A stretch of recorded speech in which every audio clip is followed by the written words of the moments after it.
The data from the left of this screen is from feedingamerica.org, and it shows information about Americans who live under food insecurity or very low food security.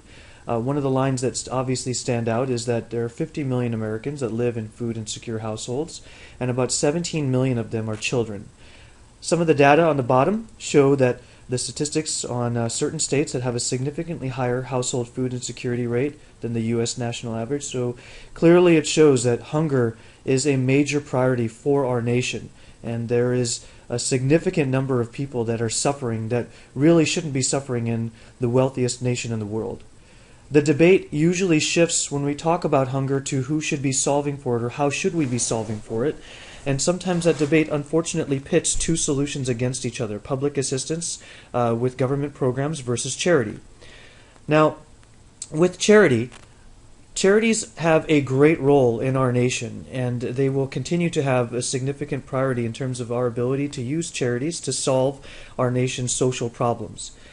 The thing is that charity doesn't have to be the only solution to help solve problems like hunger, and that's where public assistance can be a partner in solving this problem. And one of the ways to talk about that is conceptually thinking about how charity can solve this problem and how public assistance can help.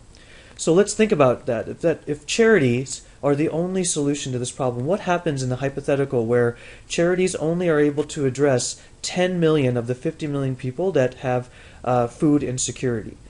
And the reason why that they're only able to address, let's just say 10 out of 50 million, is that there are many charities in the United States.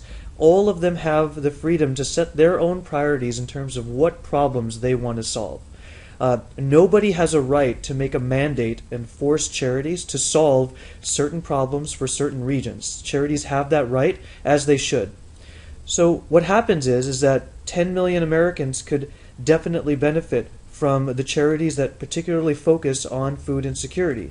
But the coordination of these charities to address the other 40 million that are missing isn't happening.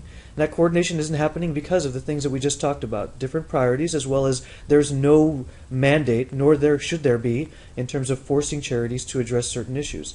And frankly, for our country to put a burden on our citizens to say, you know what, you have to figure out a coordinated effort via charity to solve this problem, and there will be no other service available to you to solve for that, is frankly speaking probably unfair to put that burden onto the American people when we all have our day jobs, we all have our responsibilities, and so for us then to figure out, to carve out the time and the financial means to solve this problem, as important as it is, there has to be a better solution or solution to complement charities that are doing this great work. And that's where public assistance comes in.